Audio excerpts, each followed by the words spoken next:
Welcome to our tutorial on how to add your hometown on Facebook the updated way. Follow these simple steps to make sure your profile is complete with your hometown information.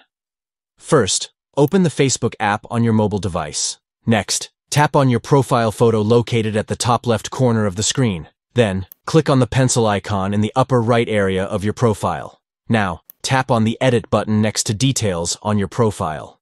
This will take you to the section where you can update your personal information. Scroll down until you see the option to Add Hometown and tap on it. You will now have the option to choose who can see your hometown information. By default, it is set to public, but you can adjust this to be visible to only friends or even just yourself if you prefer. Once you have selected the visibility preference, tap on the Save button to confirm the changes.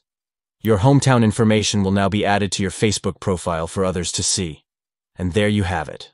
By following these simple steps, you can easily add your hometown on Facebook and ensure that your profile is complete with all the necessary details.